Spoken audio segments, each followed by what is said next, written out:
लोकसभा चुनाव में 5 सीटें जीतने के बाद लंबे समय से गुटबाजी से ग्रस्त हरियाणा कांग्रेस में भगदड़ के हालात हैं। विधानसभा चुनाव से पहले हरियाणा में कांग्रेस को बड़ा झटका लगा है। यहां पर कांग्रेस की दिग्गज नेता किरण चौधरी ने पार्टी को अलविदा कहने के बाद अब भाजपा का दामन थाम लिया है। किरण की बेटी श्रुति चौधरी ने भी कांग्रेस को अलविदा कह दिया है। किरण चौधरी और श्रुति चौधरी ने बीजेपी की सदस्यता ली है। दिल्ली में भाजपा मुख्यालय में आयोजित इस कार्यक्रम में पूर्व मुख्यमंत्री मनोहर लाल खट्टर और सीएम नायब सैनी मौजूद रहे। भाजपा में शामिल होने के बाद किरण चौधरी ने कहा कि पीएम मोदी की नीतियों से प्रेरित होकर ये फैसला लिया है। नई शुरुआत, एक नया प्रभात हुआ है। आज सबका साथ, सबका विकास और सबका विश्वास और एक भारत श्रेष्ठ भारत की संकल्पना के लिए उन्नत क्षेत्र और प्रदेश के उद्देश्य से अपने कार्यकर्ताओं के साथ बीजेपी की सदस्यता ग्रहण की है। हमारा वचन है कि बंसीलाल जी के पद चिन्हों का अनुसरण करते हुए हरियाणा और क्षेत्रवासियों के हित में सदैव समर्पित रहेंगे। कार्यक्रम के दौरान किरण ने कहा कि अब वो हाथ छोड़कर भाजपा का झंडा उठाएंगे और हरियाणा तीसरी बार भाजपा की सरकार बनेगी। उन्होंने कहा कि एकदम कार्यक्रम बनने की वजह से ज्यादा भीड़ नहीं जुट पाई। भाजपा की मजबूती के लिए अब बड़ा कार्यक्रम किया जाएगा। किरण के भाजपा में शामिल होने पर केंद्रीय मंत्री और हरियाणा के पूर्व सीएम मनोहर लाल खट्टर ने कहा कि इनका शरीर बेशक कांग्रेस में था, लेकिन मन बीजेपी में था। आज का दिन ऐतिहासिक माना जाएगा। इन्होंने अपने आप को बड़े परिवार में शामिल किया है।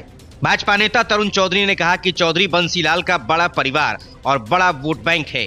पहले हरियाणा कांग्रेस में भूपेंद्र सिंह हुड्डा, रणदीप सिंह सुरजेवाला, कुमारी शैलजा और किरण चौधरी के अलग अलग गुट बने हुए थे।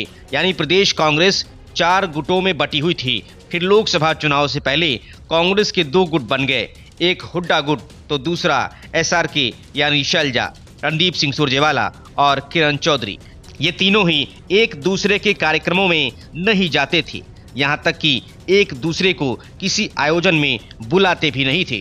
कांग्रेस नेता कुमारी शैलजा, किरण चौधरी और रणदीप सुरजेवाला की प्रेस वार्ता में भूपेंद्र हुड्डा गुट नजर नहीं आता था, तो हुड्डा भी अपने कार्यक्रम अलग कर रहे थे। हुड्डा विपक्ष आपके द्वार कार्यक्रम के जरिए हर जिले में अलग प्रोग्राम करते रहे। भूपेंद्र सिंह हुड्डा से ये तिकड़ी टक्कर ले रही थी। किरण चौधरी ने कहा था कि हम किसी से टक्कर नहीं ले रहे, बल्कि जनता की आवाज उठा रहे हैं। कुमारी शैलजा अपना वजूद रखती हैं और रणदीप सुरजेवाला भी अपना वजूद रखते हैं। वहीं मेरा अपना वजूद है। हम तीनों ने तय किया कि जो ऐसे विषय हैं जिन पर आवाज नहीं उठाई गई है, हमें उन पर एक होकर बोलना पड़ेगा। भूपेंद्र सिंह हुड्डा राजनीति के मंझे हुए खिलाड़ी हैं। कई बार उन्होंने अपने राजनीतिक दांव पेचों का लोहा मनवाया है। हाल ही में 3 निर्दलीय विधायकों को अपने पाले में करके उन्होंने भाजपा की नायब सरकार को अल्पमत में ला दिया।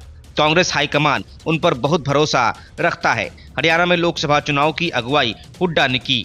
उनके नेतृत्व में कांग्रेस ने शानदार प्रदर्शन किया। पिछले लोकसभा चुनाव में 10 में से एक भी सीट नहीं जीतने वाली कांग्रेस इस बार 5 सीटें जीतने में कामयाब रही। इसका श्रेय भूपेंद्र सिंह हुड्डा को गया। Report news of India.